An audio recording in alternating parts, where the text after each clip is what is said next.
नमस्कार मित्रांनो, एनव्हिजन अकॅडमीमध्ये आपल्या सर्वांचं स्वागत आहे.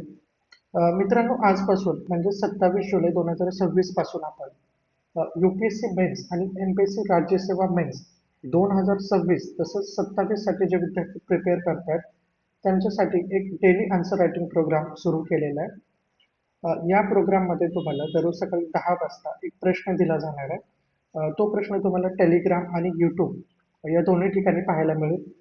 या प्रश्नाचं उत्तर तुम्हाला लिहून त्याची PDF कॉपी आम्हाला टेलिग्राम आणि व्हॉट्सअप या दोन्ही माध्यमातून पाठवायची आहे.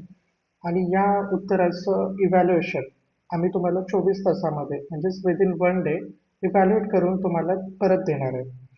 आणि हा प्रोग्राम बिलकुल फ्री असणार आहे. कुठलीही फीस याच्यामध्ये नाही आहे. तसंच संध्याकाळी 7 वाजता आणि तसंच त्या व्हिडिओच्या खाली डिस्क्रिप्शन बॉक्समध्ये दिली जाणार आहे. तर मित्रांनो, आज होता पहिला दिवस आणि या पहिल्या दिवसामध्ये जो प्रश्न होता तो आपण पाहूया. मित्रांनो, स्क्रीन विजिबल आहे सर्वांना? विजिबल असेल तर तुम्ही येस म्हणून आम्हाला कमेंट करून सांगा. तर हे बघा, इथे प्रश्न आणि उत्तर हे दोन्ही मराठी आणि इंग्लिश भाषेमध्ये आपण दिलेलं आहे. पण आज आपण इथे फक्त मराठी भाषेमध्ये जे दिलेलं उत्तर आहे ते डिस्कस करणार आहोत. तसंच ज्या विद्यार्थ्यांना इंग्लिशमधलं उत्तर रेफर करायचं आहे त्यांनी PDF डाउनलोड करू शकता.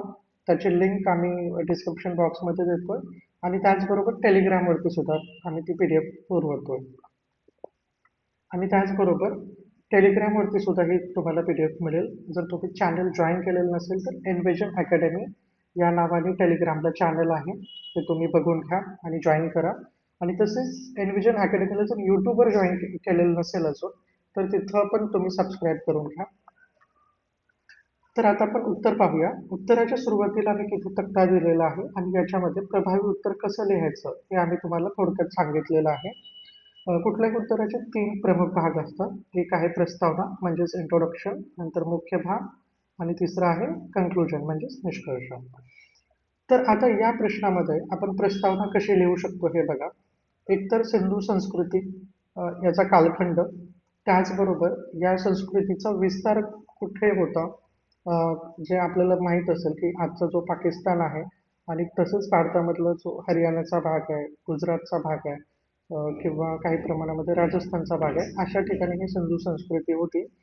आणि त्याचबरोबर हडप्पा आणि मोहनजोदडो ही दोन्ही शहरं कुठे आहेत तर पाकिस्तानमध्ये आहेत.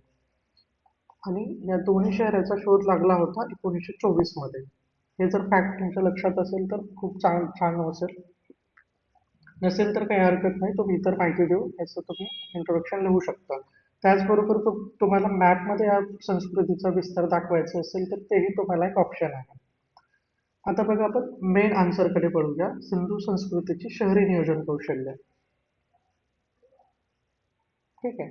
आणि आता हे कौशल्य कशातून आपण बघणार आहेत की जे अवशेष मिळालेले आहेत हडप्पा आणि मोहनजोदडो या दोन्ही ठिकाणी.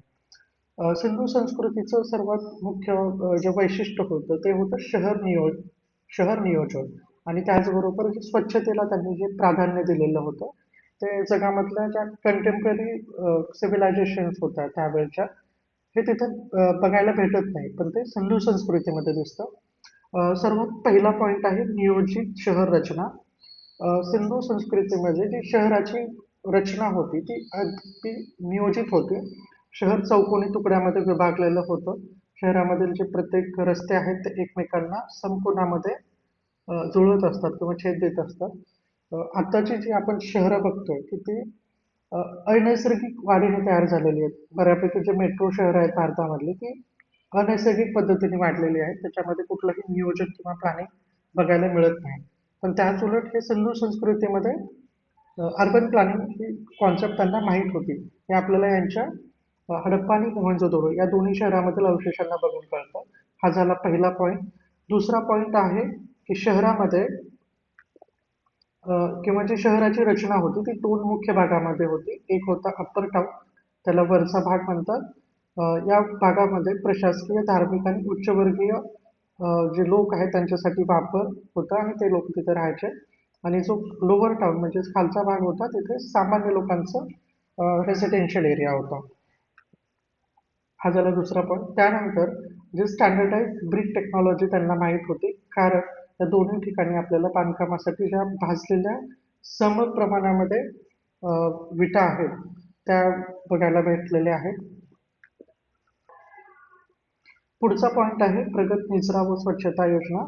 प्रत्येक घर आच्छादित नाल्यांनी जोडलेलं होतं आणि जे घरातलं सांडपाणी आहे या नाल्यामध्ये सोडलं जायचं आणि या नाल्यामध्ये स्वच्छतेसाठी छिद्रे होती.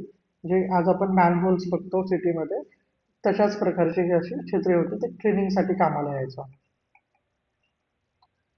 त्यानंतर जे आपल्याला मोहनजोदडोमध्ये ग्रेट बाथ दिसतंय, हे कुठल्याही रिलिजियस सिग्निफिकन्ससाठी वापरलेलं नव्हतं. अजूनपर्यंत तरी असं कुठलाही पुरावा मिळालेला नाहीये. त्यामुळं इथे जे एक जलव्यवस्थापनाचं आपल्याला एक उदाहरण म्हणून वापरता येतं हा पॉईंट. त्याचबरोबर जे धान्य कोठार आहे, लोथल या साईटवरती हे धान्य कोठार सापडलेलं आहे, किंवा त्याला आपण गोदामे असंही म्हणू शकतो. आणि याच्यावरून काय दिसतं, तर आपण जे मॉडर्न सिटीजमध्ये बघतो की जे फ्युचरमध्ये एखादं डिझास्टर किंवा एखादी आपत्ती येणार आहे किंवा महागाई वाढणार आहे, तर अशा वेळी जसं आपण आजचं बघू शकतो की सेंटरमध्ये जे बफर स्टॉक मेंटेन केलं जातं, त्याच प्रकारची ही गोदामं होती. कुठल्याही अडचणीला सामना करण्यासाठी ही गोदामं होती. त्यानंतर जी घराची रचना होती, घरामध्ये जो दरवाजा असतो तो मुख्य रस्त्यावर न उघडता आतील अंगणाकडे उघडत असेल. अशा प्रकारची जी रचना आहे ही अजून सुद्धा तुम्हाला पंजाब असेल किंवा दिल्लीमधली काही जी जुने घरे आहेत, राजस्थानमध्ये काही घर आहेत, तिथं तुम्हाला बघायला मिळेल. आणि यामुळे काय दिसतं किंवा यावरून काय दिसून येतं, तर घरामध्ये जी प्रायव्हसीला जे प्रायोरिटी दिलेली आहे किंवा महत्त्व दिलेलं आहे ते दिसतं. त्याचबरोबर जे व्हेंटिलेशनसाठी सुद्धा ही सुविधा केलेली होती. याचबरोबर या घरांच्या ज्या खिडक्या होत्या त्या आतल्या साईडला वर उघडायच्या. पहिल्या मजल्यावरती किंवा ग्राउंड फ्लोअरवरती नसायच्या, तर त्या वरच्या मजल्यावरती असायच्या. त्यानंतर प्रशासकीय व आर्थिक नियोजन.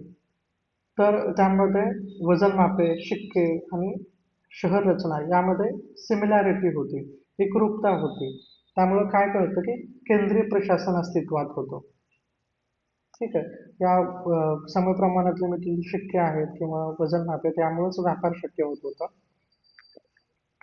तर मित्रांनो, हे अशा प्रकारे आपण हे उत्तराचा मुख्य भाग बघितलेला आहे. शेवटी आपण हे कन्क्लुजन घेऊ शकतो की ही संस्कृती केवळ तांत्रिकदृष्ट्या प्रगत नव्हती, तर लोककल्याण, स्वच्छता आणि सुव्यवस्थित नागरी जीवन यांना मोठे महत्त्व देणारी ही विकसित शहरी संस्कृती होती. अशा प्रकारचं आपण इथे कन्क्लुजन लिहू शकतो. तर हा प्रश्न बघा 10 मार्काला आहे आणि ते तुम्हाला 150 शब्दामध्ये याचं उत्तर लिहायचं आहे. आपण जे आता पॉईंट डिस्कस केलेले आहेत 7-8 पॉईंट, यापैकी जर तुम्ही 5 ते 6 पॉईंट जर इथे लिहिले परीक्षेमध्ये, तर तुम्हाला आरामामध्ये 5 ते 5.5 मार्क मिळू शकतात. ठीक आहे. तर मित्रांनो, अशा प्रकारे आपण हे जे डे 1चं जे प्रश्न आहे ते डिस्कस केलेलं आहे. उद्या आपण सकाळी 10 वाजता डे 2चा क्वेश्चन पोस्ट करणार आहे. तर तुम्ही तो प्रश्न लिहा आणि आम्हाला संध्याकाळी 6च्या अगोदर पाठवून द्या. आणि ज्या विद्यार्थ्यांनी हा प्रोग्राम अजून जॉईन नाही केलेला आहे, त्यांनी आमचा टेलिग्राम ग्रुप जॉईन करा, तसेच यूट्यूबला सबस्क्राईब करा आणि हा पूर्णपणे फ्री असलेल्या इनिशिएटिव्हचा तुम्ही फायदा घ्या. कारण आन्सर रायटिंग ही जी गोष्ट आहे ती काही एका दिवसात सुधारणारी गोष्ट नाही आहे. आणि त्याचबरोबर आपण जे विचार करतो की प्रिलिम झाल्यानंतर मी याच्याकडे बघेन, तर ते सुद्धा पॉसिबल नाही आहे किंवा फिजिबल नाही आहे. कारण सिलेबस खूप मोठा आहे. पेपर आता बघतो की ऑप्शनल हटवला तरी सुद्धा 7 पेपर आहेत राज्यसेवेसाठी. आणि UPSCच्या स्ट्रक्चरमध्ये तर काही चेंज नाही आहे. सिलेबस पेपर तसेच असणार आहेत 9. तर त्यामुळं आन्सर रायटिंग इम्प्रूव्ह करण्यासाठी तुम्हाला डेली बेसिसवरती एखादा प्रश्नाचं किंवा 2 प्रश्नाची उत्तरं लिहावीच लागतील. आणि मग त्यानंतर हे हळूहळू सुधारणा होतील. एक दिवस असा येईल की तुम्ही खूप चांगल्या प्रकारची उत्तरं ठेवू शकता. तर ठीक आहे मित्रांनो, उद्या भेटूया आपण. थँक्यू.